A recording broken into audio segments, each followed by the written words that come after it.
Sir ये बात ठीक है, आप बड़े लोग हैं, उम्र में भी बड़े हैं, अनुभव में भी बड़े हैं, विद्वान भी हैं, लेकिन मैंने हिंदुस्तान और दुनिया का इतिहास देखा है कि चारवाक हैं, ओशो हैं, गांधी हैं, प्रेमचंद हैं, राजा राममोहन राय हैं, विवेकानंद हैं, ये सब लोग वो हैं जो समय से पहले सोचते थे।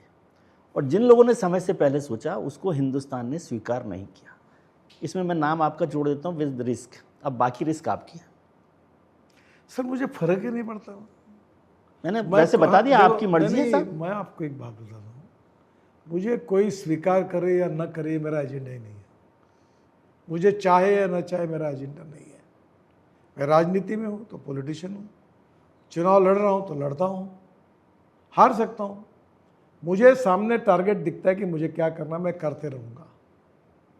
और देखो मैं आपको बताता हूँ, मैं हवाई जहाज़ से आता हूँ, हजारों लोग मेरे पास पायलट एयर होस्टेस तक अपना फोटो निकालती है। मैंने क्या बड़ा किया? क्यों आते हैं? सर मेरे गांव का रोड अच्छा बना। अब कश्मीर से कन्याकुमारी तक, अरुणाचल, मेघालय, त्रिपुरा तक सब लोग यही कहते हैं। अभी आसाम के मुख्यमंत्री मुझे जब निकलते हुए मिला, बोला आपके कारण हमको अच्छी जीत मिली। बोला मेरे कारण क्या मिली? बोला आपने इतने बड़े बड़े काम हमारे को दिए कि हमें बहुत फ़ायदा हुआ। चुनाव उसी बात पर हमको बहुत ताकत मिली। अभी अब कहीं भी जाए, दिल्ली में मैं 1,60,000 करोड़ काम, मैं तो कोई राजनीतिक वोट मिले इसलिए नहीं, पंजाब में कर रहा हूँ, हरियाणा में कर रहा हूँ, महाराष्ट्र में 5 लाख। सारा गड़बड़ झाला कर रहे हैं ना आप ये। हाँ, सारा गड़बड़ झाला कर रहे हैं ना। पॉलिटिक्स के जितने नॉर्म्स हैं, जितने प्लेटफॉर्म्स हैं, जितने कहने चाहिए डायरेक्शंस हैं, जिससे समझ में आते, पैरामीटर्स कह लीजिए, उस सब को ही घालमेल कर रहे हैं आप एक बात मुझे बताइए, सरकार बीजेपी के नेता हैं, अब पंजाब में भी काम करेंगे और जगह भी काम करेंगे तो कैसे काम चलेगा? परसों मेरे पंजाब के आप। मुख्यमंत्री आए थे। हाँ। मैंने उनको महाराष्ट्र सरकार का गैजेट नोटिफिकेशन बताया और उनने कानून बनाया मेरे कहने पर कि राम खेत में हम लेक बनाएंगे, अमृत सरोवर बनाएंगे, नदी नालों का खोलीकरण करेंगे, पुराने तालाब की मिट्टी निकाल कर रोड में डालेंगे और ऐसा हम फ्री ऑफ चार्ज करेंगे। धरने बड़े बड़े डैम्स है, उनकी मिट्टी निकाल कर रोड में डालेंगे। काम के आम गुठली के दाम। तो उन्होंने ऑर्डर निकाला। देखो राजनीति विकास का, उनको तो जीतने दीजिए। आप तो अपने नाम से जीत जाते हैं, उनके पास तो और बहुत सारी चीज़ होती है जिससे चुनाव जीतते हैं। आप कहाँ उनको फंसा रहे? आपने असम के मुख्यमंत्री जी का नाम ले लिया, वो नितिन गडकरी साहब को कहते हैं कि उनकी वजह से डेवलपमेंट से चुनाव जीत गया। उन्होंने तो गडकरी साहब का नाम नहीं लिया कैंपेन में। तो वो हिंदू मुसलमान कर रहे थे, मुसलमानों को घुसपैठिया बता रहे थे, 22 सीटों पर चुनाव नहीं लड़ेंगे। देखो हर राजनीतिक नेता की अपनी अपनी सोच होती है और उस प्रकार से सब लोग चलते हैं। और मुझे कम से कम 10 बार वो हर मुख्यमंत्री आते हैं, मंत्री आते हैं, सांसद आते हैं। मेरे यहाँ जब मैं पार्लियामेंट का तो 100 सांसद मेरे चैम्बर में आते हैं, अधिकारी रहते, मैं काम करते जाता हूँ। देखो एक बात मैंने तय की, तो वो भी वाली गड़बड़ कर रहे हैं ना। आप इस पर भी सुन लीजिए। लोग तो पार्टी के लोग सब परेशान होते हैं अपने मंत्रियों से, मुख्यमंत्रियों से कि वो सुनवाई नहीं करते। आप विपक्ष के लोगों से भी बात करते हैं। वो फोटो आपकी प्रियंका जी से आपने बात कर ली, क्या रहे हैं आप? ये सब कुछ बदलना चाहते हैं? मुझे बताइए कि हिंदुस्तान के संसद में जो संसद सदस्य है, चाहे कोई भी पार्टी का हो, क्या लोकतंत्र में अगर वो अपने यहाँ आता है तो उसका काम नहीं करना चाहिए? कौन सा गलत है? ये मुझे समझ नहीं आता। मैं तो देख रहा हूँ जो उस पर बात कर रहा हूँ, आप कुछ गड़बड़ कर रहे हैं ऐसा मुझे लग रहा है। अटल बिहारी वाजपेयी क्या कहते थे, वही बात का अनुकरण मैं करता हूँ कि मैं पार्टी का कार्यकर्ता हूँ, संघ का स्वयंसेवक हूँ। बीजेपी की विचारधारा और संघ के सिद्धांत मेरे लिए कन्विक्शन है, सर्वोपरि है। पर अटल जी क्या कहते थे, मुझे एक बार महाराष्ट्र में आए थे, बोले आप बीजेपी के मंत्री नहीं हो, महाराष्ट्र के मंत्री हो। वो बोलते थे यहाँ कोई मंत्री बना वो पार्टी का तो कार्यकर्ता है पर देश का मंत्री है। और मैंने कसम खाई है, जब संविधान लेकर मैं जब मंत्री पद की शपथ लेता हूँ तो मैं कहता हूँ जात, पंथ, धर्म, भाषा किसी के आधार पर डिस्क्रिमिनेट के सबका सही काम होगा मैं करूँगा। तो मैं ये हमारा लोकतंत्र कहता है, हमारा संविधान कहता है और हम सब ने यही करना चाहिए। संविधान लेकर लोग जाति की बात कर रहे हैं, आरक्षण की बात कर रहे हैं। आप संविधान को लेकर जाति खत्म करने की बात जो क्या सर कुछ प्रॉब्लम है, मैं बता रहा हूँ आपको सीरियस। जनता को ही समझना होगा कि क्या सही है क्या झूठ है, क्या सही है क्या गलत है। चाहे पार्टी कोई भी हो, आखिर इस देश को कौन से मार्ग पर जाना है, कौन सा सही है कौन सा गलत है, ये जनता की अदालत में जनता तय करेगी। मेरा ये कि जनता के लिए जो सही काम है मैं करते रहूँगा। अगर मैं सही होऊंगा तो जनता मुझे वोट देगी, नहीं होगा तो नहीं देगी। बहुत सारे लोग ये जो आपने बहुत इंपॉर्टेंट बात कही है कि काम कर रहे हैं आप, जनता सही होगी तो देगी नहीं देगी, ज़्यादातर लोग कहते हैं कि हिंदुस्तान में जब लोग काम करते हैं, जैसे गडकरी साहब, तारीफ करने वाले तो लाख लोग हैं, है ना, लेकिन जब वोट देना होता है तो वो सोचते हैं गडकरी जी ब्राह्मण है, विजय त्रिवेदी दलित है, फलाना है, उसके साथ जाना है, ओबीसी के साथ जाना है, ये तो हमारे मोहल्ले का है, नहीं है। बट उसको वोट देते वक्त तो वो गडकरी जी को नहीं सोचते, मतलब वो गडकरी जी जीत जाते होंगे, एक बात बता, लेकिन इसलिए नहीं जीतते कि मैं पूरे महाराष्ट्र में, ऐसा होता है कि नहीं होता? नहीं होता, नहीं होता, सारे देश भर के लोग ऐसे कर रहे हैं। मैं आपको बताता हूँ, मतलब आप सबसे समझदार तरीके से राजनीति कर रहे हैं, बाकी सब लोग पॉलिटिक्स कर रहे हैं, हर जाति आदमी वाली, अपने हिसाब से धर्म कर रहा है। वाली, देखो हर आदमी रिजर्वेशन वाली, अपने हिसाब से कर रहा है, और जनता को जो जिस प्रकार से समझेगा उस पर जनता समझेगी, और जो सही होगा वो ऐसा काम करेगी, मालिक तो वही है। देखो अखबार कोई चलता है, अब सब अखबार चल रहे हैं, टीवी चैनल अनेक है, लोग यही क्यों देखते हैं और वही कार्यक्रम क्यों देखते हैं, तो लोग तय करते हैं। और लोगों के सामने के अच्छा जो कुछ है वो लोगों के सामने रखना, ये मैं मानता हूँ हमारा कर्तव्य है। देखो मैं कोई पूर्णांक नहीं हूँ, मेरे में भी कोई 100% अच्छी बात है ऐसा नहीं, मेरे में भी 4 कमियां हैं। वो ठीक है, लेकिन आप मानते हैं कि हिंदुस्तान की पॉलिटिक्स में परफॉर्मेंस जो है एक बड़ा पैरामीटर है चुनाव जीतने का? देखिए मैं तो मानता हूँ कि एक बार फाइनेंशियल ऑडिट इम्पॉर्टेंट है, पर performance audit is more important than financial audit. जो नेता समाज के लिए, देश के लिए अच्छा काम करते हैं, उसके आधार पर उनका मूल्यांकन होना चाहिए, और धीरे धीरे जनता करती भी है। और जनता को भी लोकतंत्र में गुणात्मक परिवर्तन लाना है तो लोगों को भी विचार करने की क्षमता बढ़नी चाहिए। लोक प्रबोधन, लोक शिक्षण, लोक संग्रह और लोक संघर्ष, चारों के आधार पर लोग भी बदलने चाहिए, समाज भी बदलना चाहिए। और मैं आपको मेरे अनुभव से होता हूँ, मैंने बोला ना कि जो करेगा जात की बात उसको मारूंगा लात, मुझे नहीं फर्क पड़ा। पार्टी ने तो 15 पार्टियां जाति वाली आपने साथ में ले ली, और आप कह रहे हो जो करेगा जाति की बात मारूंगा मैं गेम उसको ऑफ लात। Compromises, compulsions, limitation and contradictions. उसमें से आप कुछ कर नहीं रहे। ना कोई मित्र होता है ना कोई शत्रु होता है, समय का तकाजा होता है, जो विरोध करता है वो आके मित्र बन जाता है। देखो राजनीति की अपनी एक मर्यादा है, और मैं भी उस मर्यादा का पार्ट हूँ। मैं भी पार्टी का अध्यक्ष था, मैंने अनेक बाहर से लोग लाए, ये लिए। देखो चुनाव जीतना महत्वपूर्ण होता है, और जीतते समय मैंने कहा ना, पर कौन से विषय पर कॉम्प्रोमाइज़ किस लेवल पे करना और कहाँ तक जाना, इसका कभी ना कभी निर्णय करना होगा। देखो आपको मालूम है हमारे संविधान के बारे में केस आई थी केशवानंद भारती सुप्रीम कोर्ट में जी। तब आखिर जो खंडपीठ था, 13 न्यायमूर्ति थे सुप्रीम कोर्ट, उनके पास थी बेंच थी, उन्होंने निर्णय क्या दिया कि salient features of the constitution can not be change. तुम कुछ भी करो, जो तुमने साइलेंट फीचर्स के रूप में स्वीकार किया बदल नहीं सकते। और इसलिए देखो कभी कभी कोई उचक्का चुन के आता है, कभी जात पे आधार पर कोई आता है, ये भी होता है। अल्टीमेटली जनता को कैपेबल बनाना, उनकी सोच को सुधारना, वो अच्छी तरीके से लोकतंत्र में सोचे ऐसा प्रयास करना, ये भी लोकतंत्र पर विश्वास रखने वाले लोगों का कर्तव्य और जिम्मेदारी है। जयप्रकाश जी, जॉर्ज फर्नांडिस, अटल बिहारी वाजपेयी, अडवाणी जी, इन लोगों ने कितना लंबा संघर्ष किया इमरजेंसी के खिलाफ। मैं इमरजेंसी का प्रोडक्ट हूँ, जी पता है कि आप 75 साल में मैं लेकिन जो समग्र क्रांति कर रहे थे वो सारे लोग आपको पता है कहाँ हैं? जयप्रकाश नारायण की सर बहुत से लोग सर, अभी बिहार में जो जाति छोड़ो के लिए सरनेम हटा रहे थे 75 में 73 में, वो तो पूरी की पूरी जाति की राजनीति कर रहे हैं। देखो इस जाति की राजनीति, लेकिन सर बुरा मत मानिए, है ना? नहीं देखो जाति की राजनीति अगर चलती है, वो लोग जो जेपी का आपने नाम लिया, राजनीति अगर चलती है तो इसका कारण जनता है।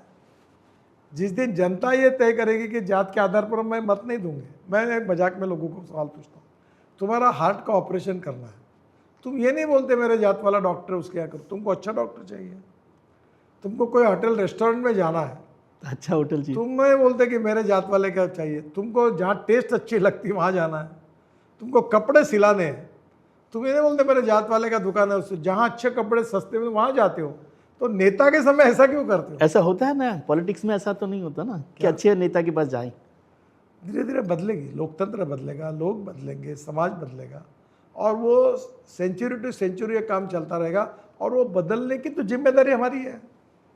अगर लोगों की सोच अगर सही नहीं है तो वो सही सोच तैयार हो, इसके लिए लोकतंत्र में उनको बदलने की कोशिश करना ये मेरा कर्तव्य है, ऐसा मैं समझता हूँ। सर, जिस सरकार में बैठे हुए, आपने अभी वाजपेयी जी का नाम ले लिया। वाजपेयी जी का वो अविश्वास प्रस्ताव वाला भाषण में सुन रहा था, जिसमें उन्होंने कहा कि चिमटे से भी यदि भ्रष्टाचार से सरकार बचानी है तो मैं उस सरकार को चिमटे से भी नहीं छूऊंगा। क्या कर रहे हैं आपकी पार्टी?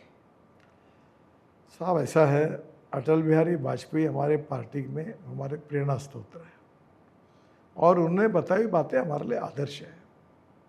वो सर्वसामान्य मान्य नेता थे और उनकी राजनीति जो थी वो सत्ता की राजनीति नहीं थी, वो राष्ट्र के निर्माण की राजनीति थी और हम उसी मार्ग पर चल रहे हैं।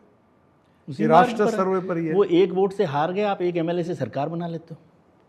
कितना कंट्राडिक्शन सर, आप भी ऐसी बातें कर रहे हैं। देखिए वो अटल बिहारी वाजपेयी एक एमपी से हार गए और वो एमपी भी बच सकता था। आपको पता ही होगा कि गिरधर गोमांग यदि उस दिन मान लेते बात, अडवाणी जी की बात, और स्पीकर यदि वो बात मान लेते, उनको रोक लेते, तो वो सरकार बच सकती थी।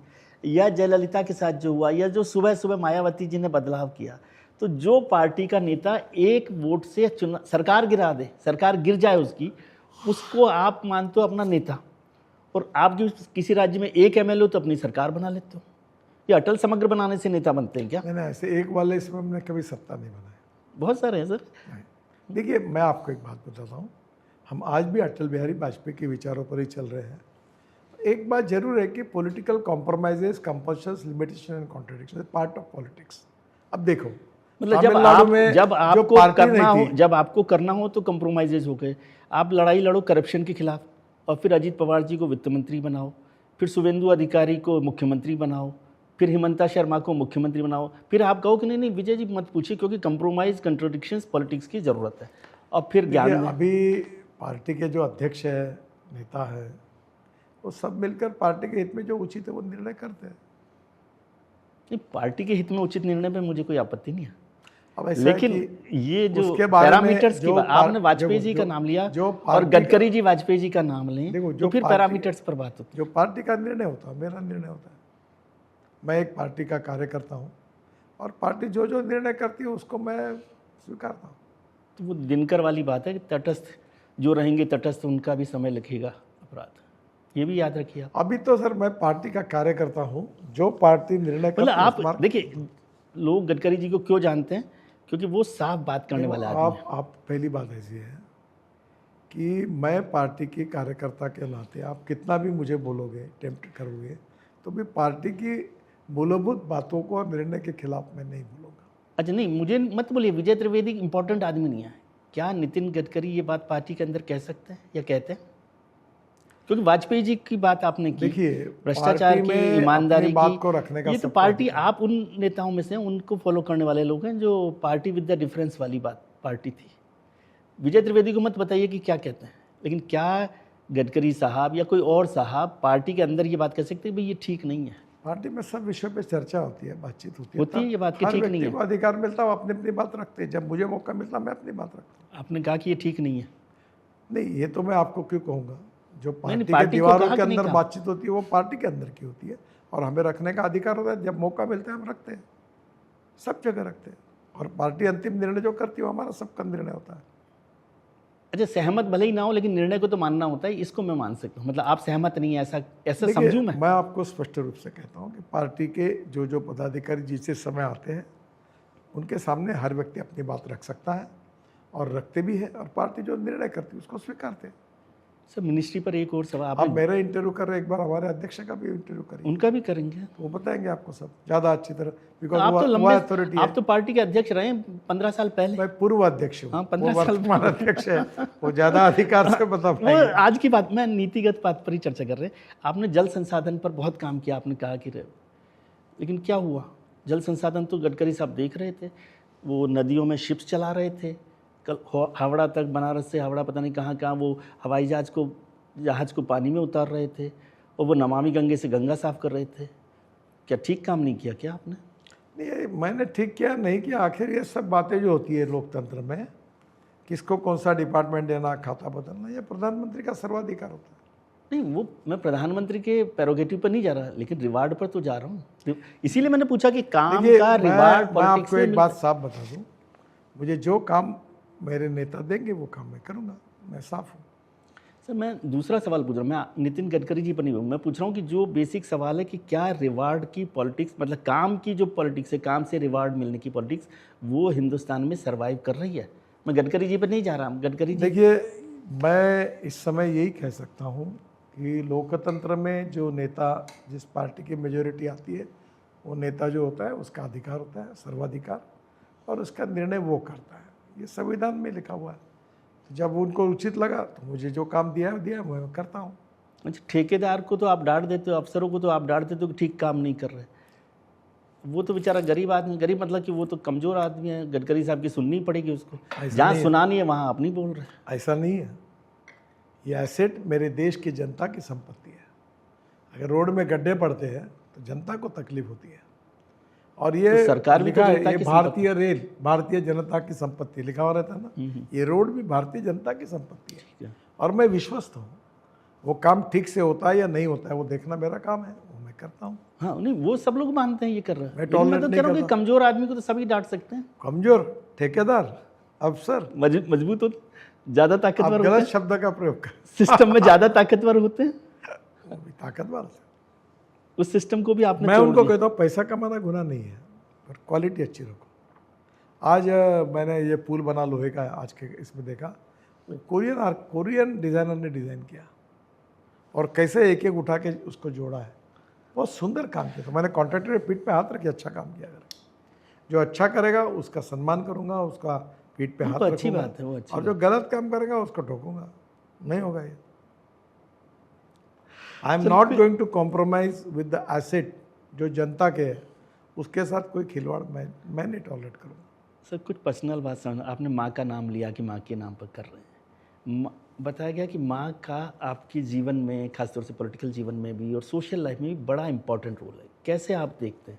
मेरी माँ, देखो, एक बार मैं बचपन में स्कूल में घर पे आया, लड्डू बने थे, मैंने अकेले में खाया, मेरा दोस्त बाहर बैठा था। माँ ने मेरे को पीटा, बोले ऐसा नहीं, तुम आधा उसको दो, आधा तुम खाओ, ये अकेला नहीं खाना। तब से मेरे घर में मुझे आदत है। 14 लोगों का लाइन। आज मैं जब लेट आया तो बहुत से लोग बोले हमारा खाना हो गया। उन्होंने खा लिया। बोले आप खा लो, बोला नहीं आपका हो गया। तो मेरे घर में सब आते हो, खाते पीते जाते हैं। माँ ने मेरे को संस्कार दिया, और जो मैं खाता हूँ वही दूसरे खाते हैं, ऐसा नहीं कोई। और दूसरी बात, मैं जॉर्ज फर्नांडिस साहब को अपना आइकॉन मानता हूँ। 45 सालों में मेरे एयरपोर्ट पे स्वागत के लिए कोई झंडा नहीं आता, कोई डंडा नहीं आता, कोई कार्यकर्ता नहीं आता। जॉर्ज साहब को मैंने देखा, मैंने अपने जीवन जॉर्ज साहब ने तो अपने घर का दरवाजा हटवा दिया था, है ना। लेकिन आपके लिए कोई वहाँ पर नहीं आता, ये एक दबाव भी हो सकता है कि भाई गडकरी साहब को पसंद नहीं है। और मैंने तो ऐसे बहुत सारे नेता देखे, माफ़ कीजिए, जो नाराज़ हो जाते हैं इस बात पे कि आए नहीं थे तुम। साहब ऐसा है, इंसानियत और मानवता ये सामाजिक राजकीय नेतृत्व की बहुत बड़ी परीक्षा लेती है।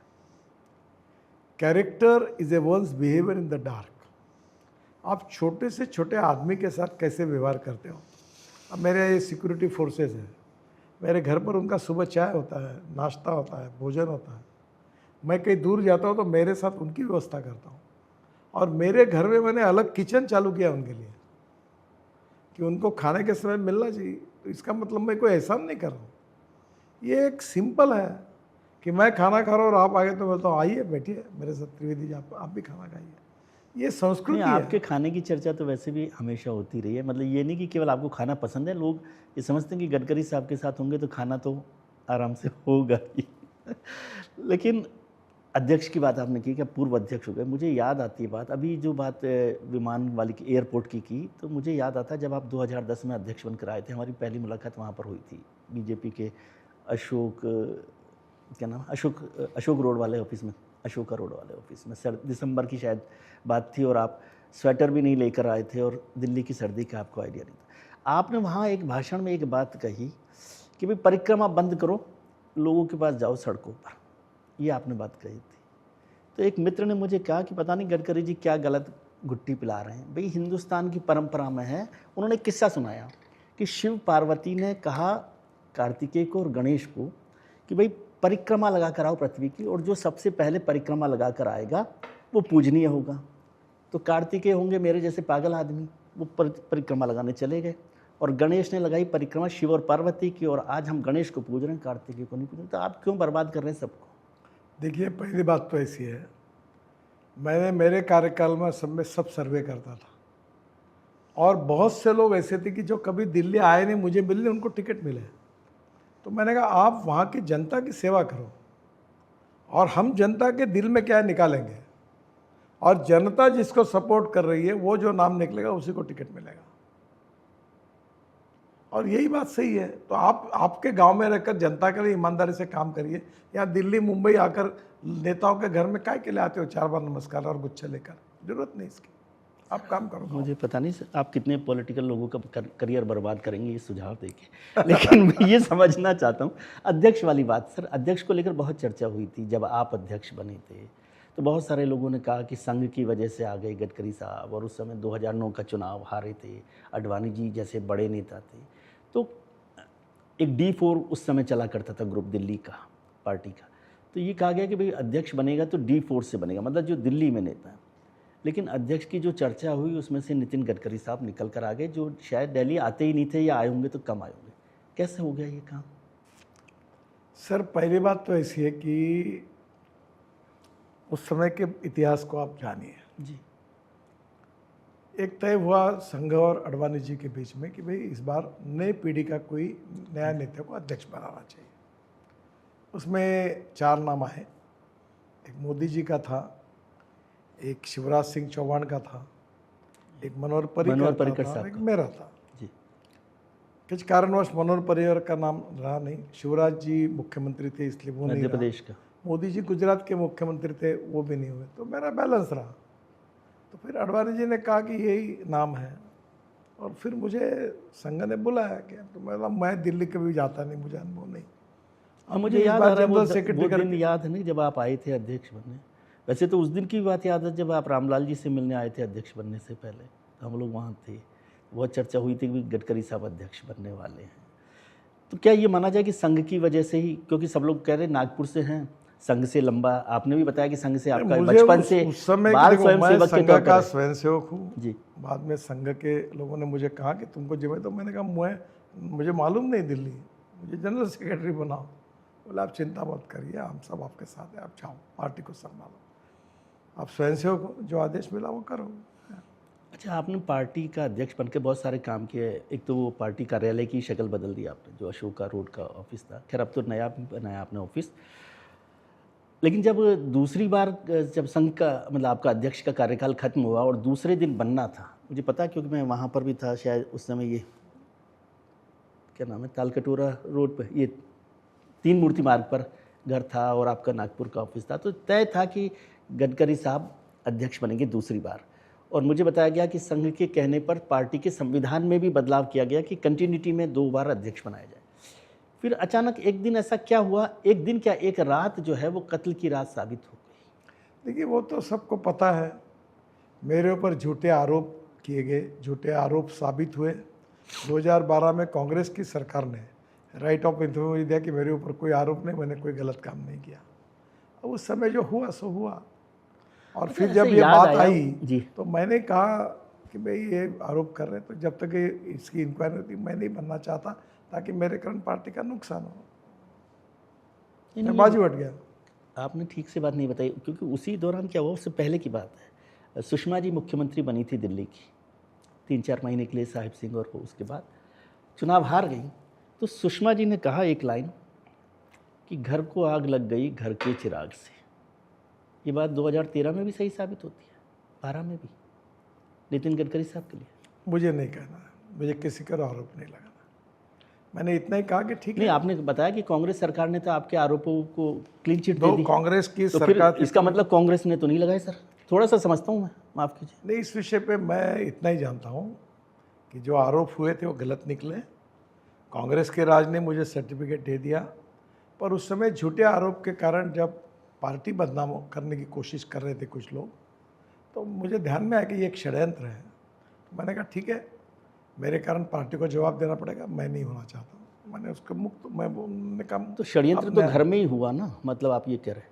देखो देखिए मैं छोटा कम पढ़ता हूँ, देखो हिंदू धर्म है ना, कम पढ़ता हूँ, मेरे पढ़ाई लिखाई कम है, पर घर में था कि बाहर था ये मैं कभी कहता नहीं हूँ, और मुझे कहना नहीं है। मैं ये कहता हूँ कि मेरे नसीब में था, ठीक है, खत्म हो गया, मुझे चिंता नहीं उस बात की, और मैं किसी के ऊपर दोष देना नहीं चाहता। नहीं दोष देने का मतलब, लेकिन ऐसा हुआ क्योंकि आपने एक बात कही कि भाई कांग्रेस ने, सरकार ने क्लियर कर दिया था उसमें नाम नहीं, उन्होंने इंक्वायरी कीजिए पूरी। हाँ इंक्वायरी की ना मेरे ऊपर जितने इंक्वायरी हो सकती थी, पूरी 25 साल की मेरी इंक्वायरी की, पूरे तरह से की जी, और सब इंक्वायरी में कुछ निकला नहीं, तब मुझे पत्र दिया कि नथिंग इज अगेंस्ट यू, मैंने कोई गलत काम नहीं किया। आज भी मेरे पास कोई नहीं है। इसका एक मतलब मुझे कम समझ में आता, आप समझा दीजिए। इसका मतलब ये तो हुआ कि कांग्रेस ने तो नहीं लगाए होंगे आरोप, क्योंकि वो लगाते तो कम से कम नहीं, उस समय कांग्रेस वालों ने उस आरोप के ऊपर कार्रवाई की। मेरे को वो तो जांच करवाई ना, जांच करवाना तो काम है। उस समय फाइनेंस मिनिस्टर थे, उन्होंने स्टेटमेंट दिए, इंक्वायरी की, इंक्वायरी की ना, और फिर क्लीन चिट भी दी। नहीं, क्लीन चिट देनी पड़ी क्योंकि उस पर कुछ निकला नहीं। सर ये बात हो गई कि ठीक है, इस बात को हम छोड़ते हैं कि राष्ट्रीय अध्यक्ष के बात को लेकर हुआ। आपने एक बात और आई, अध्यक्ष जब आप थे, मुझे याद आ रहा है क्योंकि मैं उस समय वहाँ पर कवर किया करता था भारतीय जनता पार्टी, तो अशोका रोड पर जाते थे। आपने पार्टी के लिए नया दफ्तर, जो आजकल नया दफ्तर दीनदयाल उपाध्याय मार्ग पे बना, वो भी शायद गडकरी साहब के रहते हुए। मैंने कमलनाथ जी जब मंत्री थे उनके घर पर गया और उसके पैसे भी भरे, और मेरे कार्यकाल में वो जगह ली। तो ये जो दीनदयाल उपाध्याय मार्ग पे बना, ये नितिन गडकरी साहब ने और कमलनाथ जी ने दे दिया? नहीं, उस समय ऐसा था कि कांग्रेस सरकार वो दे नहीं रही थी। हाँ। फिर मैं उनके पास गया, मैंने उनसे अनुरोध किया, जगह ली, पैसे भरे, जगह में गार्डन आया था, जगह बदल के दी उन्होंने। और मेरे बाद में फिर नए अध्यक्ष आए, उन्होंने पार्टी की बिल्डिंग खड़ी की। खैर इसमें मैंने क्या, उसने क्या, है सवाल नहीं। मतलब उस समय ये नया दफ्तर बना, इस बात की मुझे खुशी। लेकिन बहुत सारे लोगों ने मुझे कहा कि ये कार्यालय बना तो बहुत सुंदर है दीनदयाल उपाध्याय मार्ग पे, लेकिन यदि दीनदयाल जी आए हैं आज पार्टी में तो शायद उस दफ्तर में जाना मुश्किल हो उनके लिए, ऐसा है क्या? ऐसी बात आप क्यों करते हो? पार्टी में कोई आता है, कोई जाता है, सबके लिए खुले हैं। नहीं, दीनदयाल जी का नाम वैसे तो हो सकता है बहुत सारे लोगों को पता ही नहीं हो दीनदयाल जी कौन है आजकल पार्टी में। ऐसी बात नहीं है। पार्टी के दीनदयाल जी हमारे प्रेरणा स्रोत हैं। हाँ। और हम सबके मन में उनके प्रति भाव है। नहीं, जो पार्टी में सर दोनों दफ्तर आपने देखे, अशोका रोड का भी देखा, और आप तो महाराष्ट्र में भी अध्यक्ष रहे हैं। मेरे लिए तो मेरी सोच यही है कि वो, अच्छा दूसरी, इसको दूसरे तरीके से मैं समझना, दीनदयाल जी की एक प्रकार की स्मृति है। अच्छा, इसको दूसरे तरीके से मैं समझना चाहता हूँ। इस दफ्तर में यहाँ आते हैं घर पर, यहाँ घर में आया तो मुझे लगा पता नहीं आज मुलाकात होगी कि नहीं। 100-150 लोग हमेशा रहते हैं। चलिए ऐसा कीजिए, मुझे बताइए, आप दिल्ली में रहते हैं, अब तो कितने मंत्री हैं जिनके घर पे 150 लोग रहते हैं दिन भर में? सर कहाँ क्या होता है और कहाँ क्या नहीं होता ये मेरा विषय नहीं। मेरे घर में क्या होता है ये मुझे पूछिए, मैं बताता हूं। तो 150 लोग रहते हैं ना, जैसे आप एक अखबार के हो, 150 लोग रहते हैं ना। आपके चैनल और अखबार के बारे में आपसे बात करें, बाकी दूसरे अखबार और चैनल की क्या बात करना है। देखो, मैं जो कार्य करता हूँ उसके कारण मैं मंत्री हूँ। पहले कार्य करता हूँ, बाद में मंत्री हूँ। इसलिए मैं अक्सर एक बात कहता हूँ, मंत्री एक्स मिनिस्टर। लोग मुझे कहते हैं कि नितिन जी एक बात समझा, दिल की बात करते हैं। एमएलए एक्स एमएलए हो जाता है, एमपी एक्स एमपी हो जाता है, पर कार्यकर्ता कभी एक्स कार्यकर्ता नहीं होता। मैं संघ का स्वयंसेवक हूँ और संघ की विचारधारा और भारतीय जनता पार्टी के सिद्धांत is a part of my life conviction, और इसलिए मैं उसके लिए काम करते रहूँगा। इसके साथ कोई कॉम्प्रोमाइज़ नहीं करूँगा। नहीं, ऐसा होता है ना कि नहीं, आजकल लोग नेताओं, बड़ा नेता तो तब बनता है ना जब लोगों से नाम मिले। मैं दुनिया में क्या चल रहा है और क्या नहीं चल रहा, आप क्या इसलिए ये एस्टेब्लिश करना चाहता हूँ कि आप ये सारे पॉलिटिकल सिस्टम में घालमेल पैदा कर रहे हैं। मुझे फर्क नहीं पड़ता, मैं तो चला अपने रास्ते पर, मुझे उसकी कोई चिंता नहीं। मैं जो रास्ता मुझे स्वयंसेवक और कार्यकर्ता के रूप में मिला है, मैं आपको ये भी कहा कि मैं कोई पूर्णांक नहीं हूँ, मेरे में बहुत कमियाँ हैं, मैं एक अपूर्णांक हूँ। जो मुझे प्रेरणा मिली उस हिसाब से मैं चल रहा हूँ। सर आप महाराष्ट्र से आते हैं, नागपुर से आते हैं, नागपुर में रहा, विदर्भ भी रहा। जो पुराने सांसद थे जो आपसे पहले, वो भी हमारे मित्र रहे थे, और लगता ही नहीं था कि कांग्रेस से यहाँ से ये चला जाएगा और भारतीय जनता पार्टी के पास आ जाएगा। लेकिन महाराष्ट्र की सबसे बड़ी पॉलिटिकल पार्टी एक जमाने तक रही शिवसेना। आपका बड़ा उनके साथ, शिवसेना का साथ, बाला साहब के साथ बड़ा स्नेह रहा। ये खत्म हो गई दोस्ती वोस्ती, सब प्यार स्नेह, बड़ा भाई छोटा बदलती जाती है। अटल जी कहते थे कि अलायंस बनती है, पार्टियां आती है, पार्टियां बिगड़ती है, चली जाती है, नए नए पार्टियां फिर आती है, पर ये देश यही रहता है। नहीं, लेकिन हमें देश शिवसेना के के लिए साथ काम आपका बड़ा संपर्क रहा, बाला साहब के साथ भी रहा। आजकल तो महाराष्ट्र में मैं नहीं हूँ और वहाँ की राजनीति में दुर्भाग्यवश शिवसेना की हमारी रिलेशनशिप जो पहले जैसी थी वैसी नहीं है। अब वो महाराष्ट्र के नेतृत्व देख रहे हैं, अब उसमें मैं तो बहुत सारे लोग कहते हैं कि बीजेपी के साथ ये प्रॉब्लम है कि वो अपने सारे सहयोगियों को खा जाती है। जैसे कांग्रेस के साथ प्रॉब्लम है कि उसके सहयोगी उसे खा जाते हैं, वैसे बीजेपी जो है अपने सहयोगियों को खा जाती है। हम किसी को नहीं खाते। तोड़ दी ना आपने शिवसेना, शिवसेना तोड़ दी ना। नहीं जम पाया उसमें, उस समय जो जो परिस्थितियाँ उसमें हुई।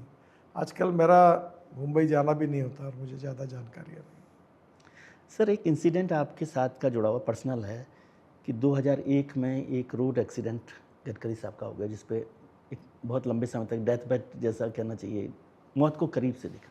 क्या इसका कोई बड़ा असर आप पे हुआ? और जब ये मौका मिल गया सरफेस ट्रांसपोर्ट ये का। एक्सीडेंट ने मेरे 2 साल खराब किए। मेरा पैर 4 जगह टूटा था। जी। आश्चर्य था कि मैं और मेरा परिवार पूरा बचा ही कैसे, पर भगवान का आशीर्वाद, लोगों का आशीर्वाद में बचा। पर मेरे जीवन को कोविड ने बदल दिया। कोविड ने हाँ, मेरे साथ का एक मेरा मित्र भी गुजर गया था। मुझे बहुत दुखी और मुझे सामने अपना मृत्यु दिखने लगा और कोविड ने मेरे जीवन को बदल दिया। आज मेरा वजन 46 किलो कम हुआ है। आज सुबह मैं नागपुर से निकला तो सुबह 46 किलो कम कर दिया? हाँ, 46। और मैं 2 घंटे एक्सरसाइज करता हूँ, व्यायाम करता हूँ, प्राणायाम करता हूँ और मैं पूरी तरह सब करके फिर मैं बाहर निकलता हूँ। और खाने पीने भी मैंने खाने पीने का नियत तो फिर कमी नहीं हुई गडकरी है। साहब की तो पहचान खाना पीना अब होती है। वो कम खाता हूँ। अब मेरा लाइफ अनऑर्गेनाइज, इनडिसिप्लिन थी सब। बहुत लाइफ में अब काफ़ी अच्छी बातें आई हैं और मैं एक थोड़ा को अपने को सुधारने की कोशिश मैंने इस समय की। ये अच्छा लग रहा है कि आप अच्छे हेल्थ मेरे के चेहरे हिसाब में से, फर्क चेहरे पड़ा। पर बहुत रौनक है। हाँ। वैसे ये रौनक तो बहुत सारी चीज़ों से हो सकती है। इतने बड़े मंत्री हों, इतने बड़े पॉपुलर हो तो रौनक उससे भी ये रहती तो है। प्राणायाम के कारण और व्यायाम के कारण है। जो सही बताऊँ आपको, ये पदों के कारण नहीं है। नहीं, पदों के नहीं, लोगों का भी तो स्नेह होता है, मोहब्बत नहीं, जो है ये वो मैं भी तो जो रौनक देती प्राणायाम है। करता हूँ और व्यायाम करता हूँ उसके कारण मेरा स्वास्थ्य ठीक है। सर, जब आपने कहा कि इतना बदलाव आया, तो मैं जब पढ़ रहा था और पहले भी आपसे बात हो रही थी कि जो यंग नितिन गडकरी थे वो बहुत एग्रेसिव थे। और सुना कि आपने वाइस चांसलर को भी पीट दिया था। तो अब वो छोड़ो नितिन कल की बातें, कल की बात पुरानी, नए दौर से हम लिखेंगे नई कहानी, हम हिंदुस्तानी। नहीं, लेकिन ऐसा भी अब तो एक बस लड़का कभी था कभी ऐसा भी लगता है ना कि अरे वही नितिन गडकरी रहता तो सबको ठीक कर देता। वो तो वो एक स्टूडेंट लीडर था, जब झगड़े होते थे, स्टूडेंट पॉलिटिक्स था, जमाना बीत गया। सर, हम दिल्ली में बैठे हैं, मैं आपसे नागपुर में भी मिला, उस घर में भी मिला, वहाँ पर भी लोग आते रहते हैं। दिल्ली को लेकर एक बड़ी बात हुई जब आपने कहा कि अध्यक्ष बनकर आए थे, आपको पता भी नहीं था। दिल्ली से जुड़ा एक इंसिडेंट मैं पढ़ रहा था आपका कि जब आप शुरुआती दौर था, युवा थे, नौजवान थे, तो आपने बिजनेस शुरू किया फर्नीचर का, ये वो सब किया, और आप फर्नीचर दिल्ली से लेकर नागपुर गए और वो फर्नीचर गलत निकल गया, जिससे आपको दिल्ली पर भरोसा। उसने मुझे बिल दिया। तो क्या था, क्या सेल टैक्स था लगता था, तो ऊपर में मैंने उसको सेल टैक्स के पैसे दिए, तो बाद में ऊपर में एस्टीमेट लिखा था, तो वो कोटेशन था और मेरे से टैक्स वसूल किया। जब पलंग लेके गया तो एक नए शादी वाले लेके गए, 3 दिन के पलंग टेढ़ा हो गया। तो ये मुझे लगा कि ये कैसा, ऐसा कैसे हुआ। नहीं, तो मैं इसको आगे बढ़ाना चाहता हूँ कि वो जो दिल्ली पे भरोसा आपका उस दिन टूटा था, नौजवान वो दिल्ली का भरोसा अभी तक कुछ बना कि नहीं बना? कुछ घटनाएं बुरी होती है। आखिर हर शहर में अच्छे भी लोग होते हैं, बुरे भी लोग होते हैं। हर शहर में दिल्ली की इमेज ठीक हुई कि नहीं हुई आपकी? अभी अच्छी हुई है। अब अच्छी हो, क्योंकि आप इतने 15 साल से तो अभी मैं दिल्ली वाला बन गया हूँ। हर सप्ताह में आता हूँ, दिल्ली रहता लेकिन आप नागपुर तो जाते हैं, आपका दिल तो अटका रहता है। मैं वहाँ बहुत सामाजिक काम करता हूँ और मैं सामाजिक काम से जुड़ा हुआ हूँ। वो मेरी सबसे बड़ी ताकत है, स्फूर्ति है। अनेक काम कर रहा हूँ, पानी में कर रहा हूँ, खेती में कर रहा हूँ, साड़ियाँ बना रहा हूँ, कहीं डिपार्टमेंटल स्टोर कोऑपरेटिव में चला रहा हूँ, बहुत काम करता हूँ। और मेरे अनेक सामाजिक उपक्रमों के टर्नओवर भी 2,500 करोड़ और अलग अलग लोग संभालते हैं। वो मेरा कुछ नहीं है उसमें, मैं मालिक नहीं हूँ, मैं उद्योगपति नहीं हूँ, मेरा बिजनेस नहीं है। वो सोशल एंटरप्रेन्योरशिप है, सोशल इनिशिएटिव से किए हुए काम है। पार्टी की आपने बात की, परिवार की बात की, बच्चे आपके सब बिजनेस कर रहे हैं, उनको भी लेकर के आ गया। और आजकल जो पूरा बीजेपी का एजेंडा चलता है कि भाई परिवारवाद के खिलाफ काम किया जाए, तो गडकरी साहब के बच्चे लोग परिवार में नहीं आए, तो केवल ये कहने के लिए कि भाई हाँ विजय जी सवाल पूछेंगे तो बच्चों को नहीं लाना है, या कोई? मैंने ये तय किया है कि देखिए, मैं किसी मेरे लड़के को टिकट दो ये नहीं कहूँगा जी। हमने सबको कहा कि किसी का लड़का होना गुनाह नहीं है।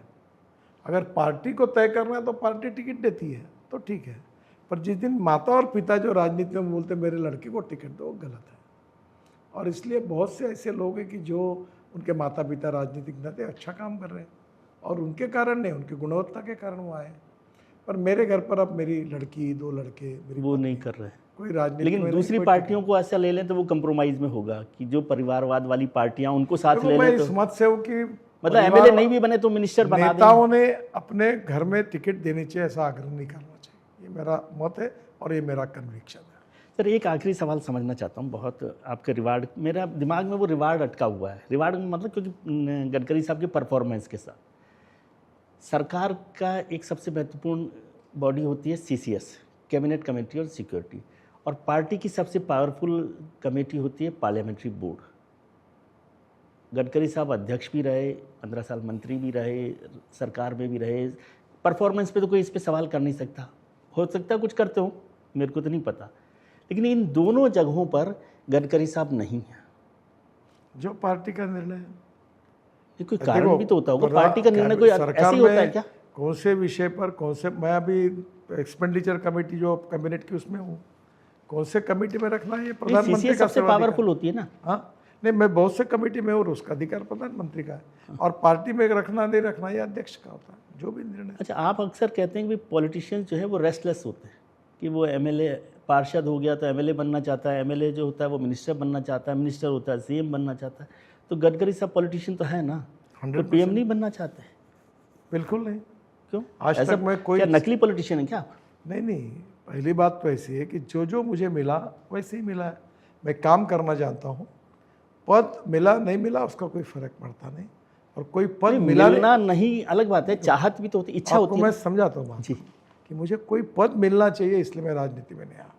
जो बात मैंने पहले आपको दोहराई थी कि समाज में दुखी है, शोषित है, पीड़ित है, उनके आंसू पूछने के लिए हम राजनीति में आए। Politics is a instrument of socio economic reform. वो काम मुझे करना है, वो मेरी प्रायोरिटी है। कोई पद मिला नहीं मिला, इच्छा नहीं आपको PM मेरा बनने इसका की। कोई एजेंडा। तो फिर आप कहते सबको हैं कि पार्षद भी PM बनना चाहता है, और जो केंद्रीय मंत्री 12 साल से वो PM बनना, तो रिकॉर्ड पर है, और जिस भाव में कहा था है, पर जहाँ तक मेरी बात है, मैं काम करना जानता हूँ, जनता की सेवा करना चाहता हूँ, और कोई पद सामने उद्दिष्ट रखकर मैं काम नहीं करता। चलिए सर, बहुत बहुत शुभकामनाएं, बहुत बहुत धन्यवाद। मैं लोगों को कह सकता हूं कि गडकरी साहब अपने तरीके से चलते हैं, सबसे पॉपुलर लोगों में से हैं, लेकिन इनकी जितनी बातें वो अपने रिस्क पर ले, जैसे कहा जाता है ना, यात्री अपने सामान के स्वयं जिम्मेदार हैं। तो बहुत शुभकामनाएं, बहुत अच्छा।